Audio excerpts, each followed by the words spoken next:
Bonjour à tout le monde, monsieur, dame, parce que je vois qu'il y a au moins une dame ici dans la salle. Autant que président du syndicat bâtiment, je voulais tout d'abord vous remercier pour être assez nombreux. Je voulais aussi remercier la presse, parce qu'ils sont là. Et j'espère qu'ils fassent un excellent travail. Et pour ne pas trop vous traîner, je veux tout de suite passer la parole à Jean-Luc de Matthijs. Et comme ça, plus vite terminé, mieux c'est pour nous, parce que je sais qu'il y a des gens qui viennent de loin, qui doivent rentrer, qui font encore un peu de trajet à faire. Merci à tous. Je passe la parole à Jean-Luc de Matthijs. Merci.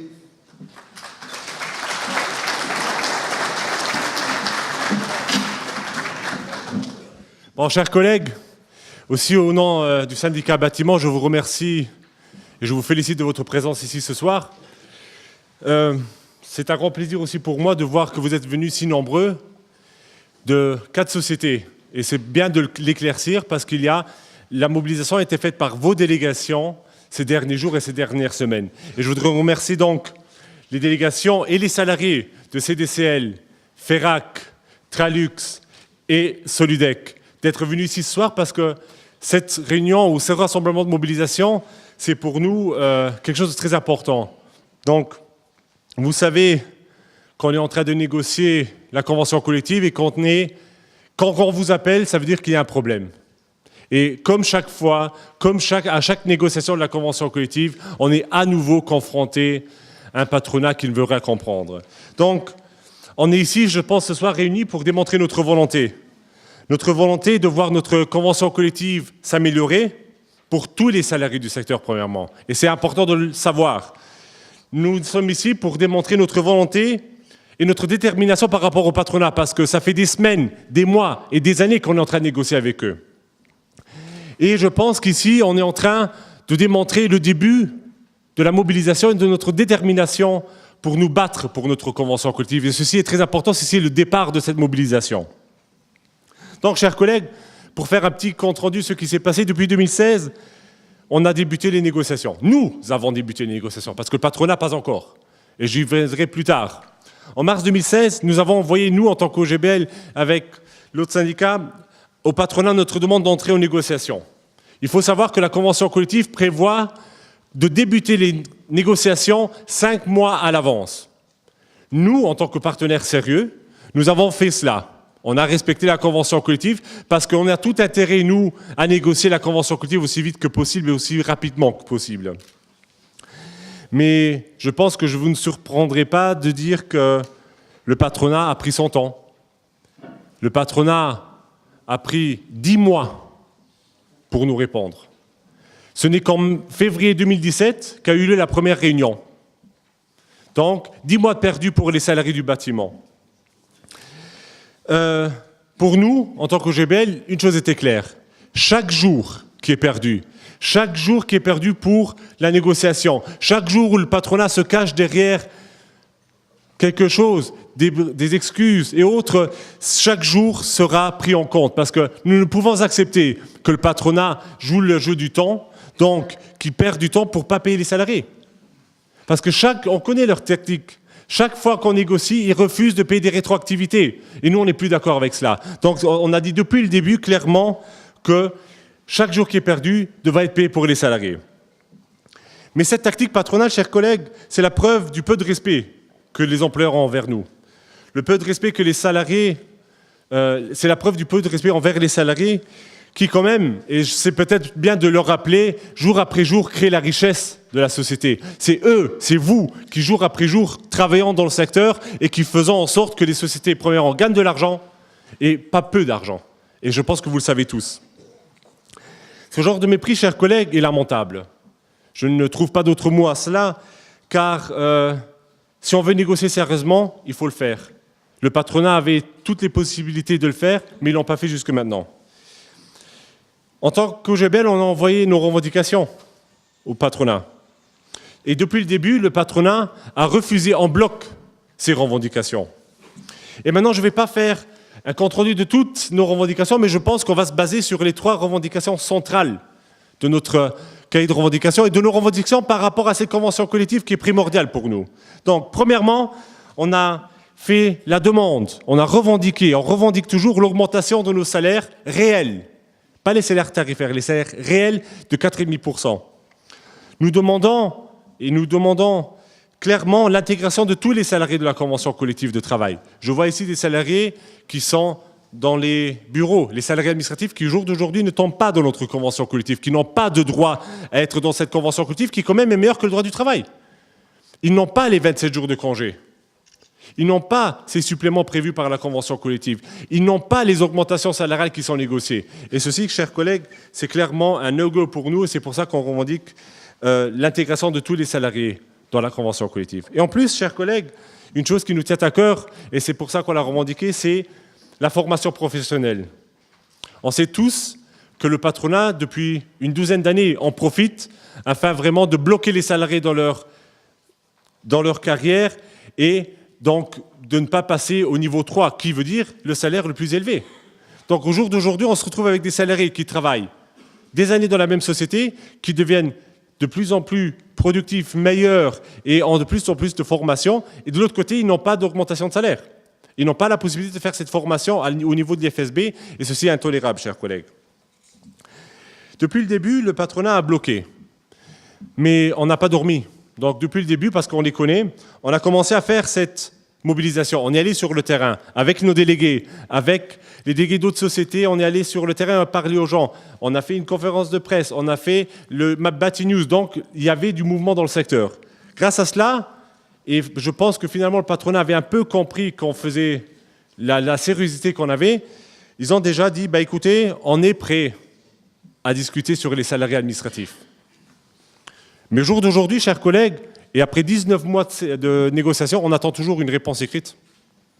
Au jour d'aujourd'hui, c'est que du blabla. Et vous savez, le blabla avec les employeurs, il y en a un peu marre, donc on sait très bien ce qui va se passer. Jusqu'au moment où on n'a rien noir sur blanc sur ces propositions, nous, on ne peut pas étudier ces propositions, on ne peut pas parler sur ces propositions. Nous revendiquons donc cette intégration des salariés administratifs, parce que pour nous, c'est une question de justice sociale. Les salariés administratifs ont le droit d'être dans cette convention collective. Donc, à côté de ça, je pense, notre revendication centrale, c'est l'augmentation des salaires réels et tarifaires. Depuis le début... Ah ouais.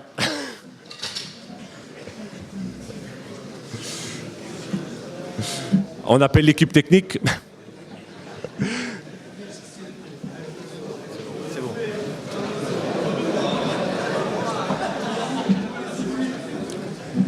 C'est un cadeau, c'est bon.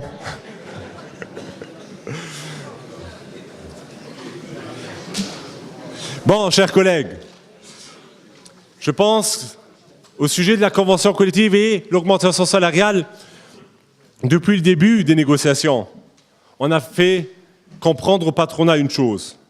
Le secteur du bâtiment est dans une excellente position. Les chiffres d'affaires ne cessent d'augmenter, la productivité générale ne cesse d'augmenter, la croissance économique de ces dernières années est excellente. Et les perspectives pour les années 2018, 2019 et 2020 sont elles aussi excellentes. Et j'espère que le patronat ne va pas faire son petit truc comme toujours et dire « mais les syndicats, c'est des fous, ils ne comprennent rien ». Vous savez, on parle du Statec, de l'Eurostat, c'est eux qui disent, c'est pas nous, hein. On n'a pas notre petite boule de cristal, nous, et dire, voilà, nous on dit que le bâtiment va bien. Non, c'est des chiffres. Et le patronat ne peut pas contredire cela, ne peut pas nous dire, écoutez, ça va mal. Parce que nous, on voit tout ça. Et le problème, c'est que de cette croissance économique des sociétés, du secteur, les gains de productivité, les marges, nous, on voit que le côté négatif de tout ça. Les cadences. Et je regarde ici beaucoup de personnes que je connais, et je pense que personne de vous ne dira que le secteur de la construction, le travail est devenu plus relax qu'il y a 10-15 ans. Le stress sur le lieu de travail, qui devient de plus en plus grand, parce que les clients sont toujours de plus en plus gourmands, les délais sont de plus en plus raccourcis, parce que les employeurs sont aussi toujours plus gourmands, parce que plus vite le travail est fait, mieux c'est. On peut travailler plus. Le travail posté, qui malheureusement devient de plus en plus une réalité dans le secteur. Et ça, c'est quelques points de cette négativité du bien-être du secteur que nous on ressent. Donc, chers amis, ce bien-être économique du secteur, comme je l'ai déjà dit, on n'en ressent que les parties négatives. C'est pour ça qu'on a cette mobilisation. C'est pour ça qu'on est en train de mobiliser sur le terrain, dans les secteurs, avec les délégations, pour mobiliser les gens, parce qu'il y en a marre. Il y en a marre de cela. Parce que les salariés du bâtiment, le travail vaut plus que ça. Malgré cela, chers amis, malgré les chiffres excellents que notre secteur a, les employeurs ont pensé être des grands seigneurs. Lors de l'avant-dernière réunion de négociation, ils nous ont fait une superbe proposition. Ils nous ont dit, écoutez, on vous comprend. On a compris que vous voulez votre partie du gâteau. C'est pour ça qu'on vous offre 3 fois 0,7% sur le salaire tarifaire. Chers amis, petite parenthèse, je sais que 70% des salariés du secteur ne tombent pas sous le salaire tarifaire. Et ils le savent aussi. Ils le savent très bien parce qu'ils l'ont dit eux-mêmes. La seule augmentation du salaire réel, chers amis, c'est aussi là un grand geste de leur part. Et si vous avez entendu ce qu'ils ont dit à la radio il y a certaines semaines, un grand geste pour dire merci aux salariés qui jour le jour travaillent dans le secteur, c'est 3 fois 100 € bruts par an. On a calculé, ça fait 0,014 € par jour. C'est super. Par heure, pardon. Super. C'est la seule chose qu'ils nous ont proposée, chers collègues. Et je pense que vous comprendrez que pour nous, en tant qu'OGBL, ces propositions sont inacceptables. Les délégués qui sont ici présents, la commission tarifaire et la commission de négociation ont clairement dit qu'on ne peut pas être d'accord avec cela. Parce que cette proposition représente un affront au niveau de la situation économique du pays et par rapport aux salariés. Un affront de dire, écoutez, on va vous donner 3 fois 0,7% et 100 € bruts.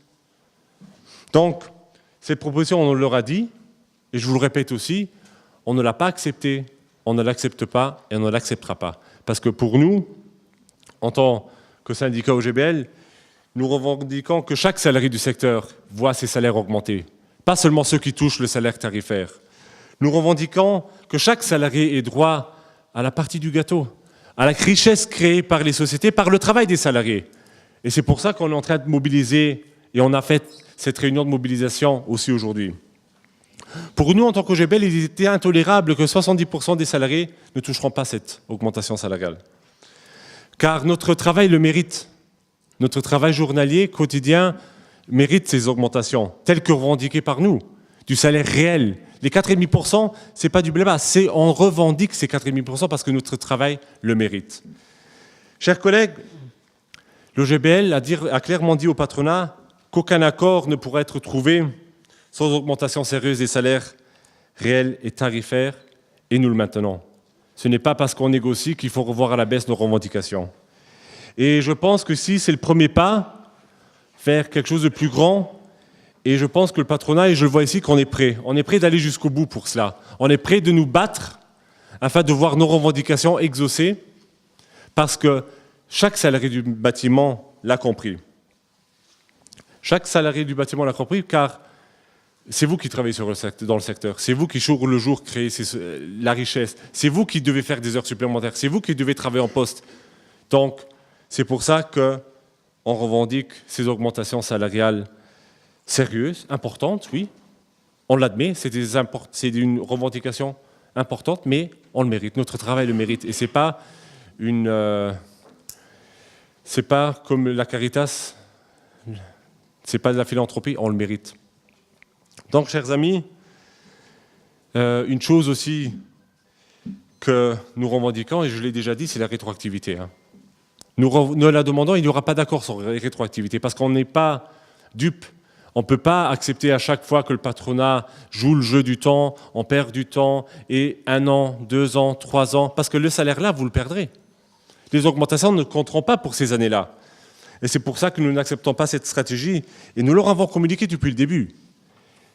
Et malgré cela, et j'ai entendu dire par le patronat que l'OGBL n'est pas sérieux, car nous aurions revendiqué ou fait des nouvelles propositions encore plus élevées. Depuis le premier jour, depuis la première réunion, on leur a dit il n'y aura pas d'accord sur la rétroactivité parce que ce n'est pas notre faute.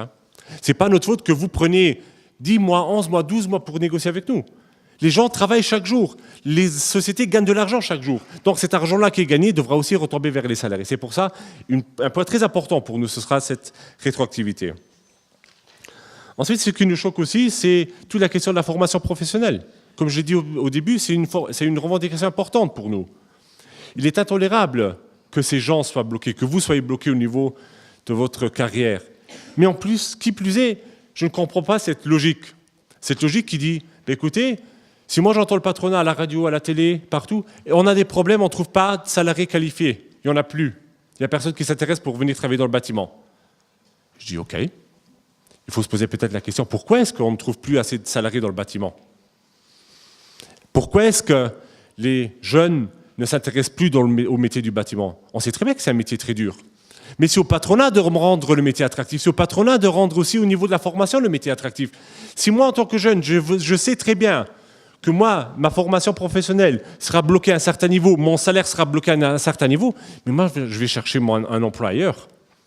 Si on veut que le secteur du bâtiment soit attractif, si on veut que des jeunes rentrent, si on veut que les gens soient motivés pour travailler, on doit leur payer des salaires sérieux, on doit leur donner des perspectives salariales, des perspectives professionnelles, et c'est pas avec, je ne dirais pas de gros mots, avec l'attitude patronale actuelle qu'on améliorera cette situation dans le bâtiment.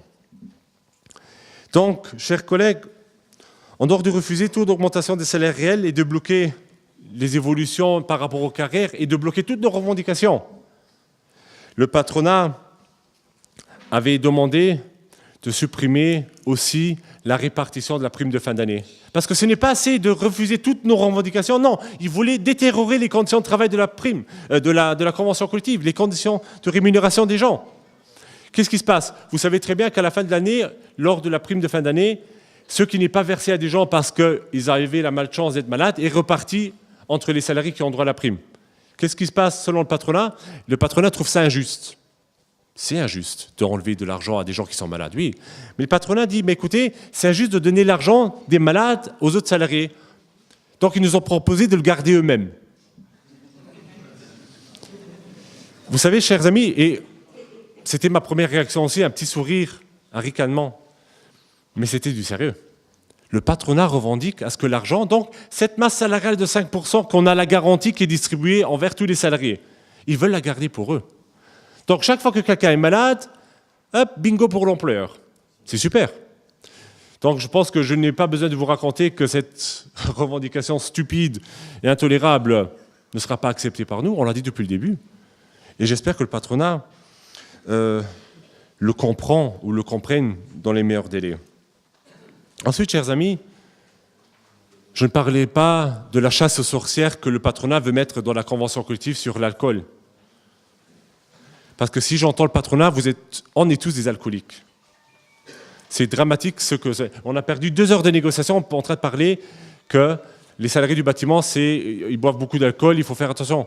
Je pense que la convention, on est clairement dit que la convention prévoit qu'il n'y a pas de... Allez, on ne boit pas d'alcool dans la convention. Le patronat voulait faire des tests avoir le droit de faire des tests chaque fois qu'il le voulait. Donc la médecine du travail, on l'oublie. Les docteurs, on les oublie. C'est le patron qui va faire la chasse aux sorcières aux salariés. Donc le stress va augmenter encore plus. Quoique les salariés, dans la plupart de la grande majorité, ne boivent pas sur le chantier. Mais il y aura cette pression sur les salariés. Et pour les pousser la faute, pour nous, c'est intolérable. Si on veut faire quelque chose sérieusement, oui.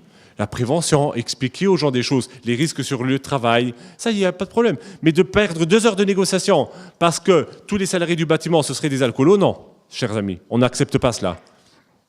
Donc, et à côté de cela, il y a aussi beaucoup d'autres revendications de leur part. Ce qui nous a choqués, ils sont revenus à la recherche.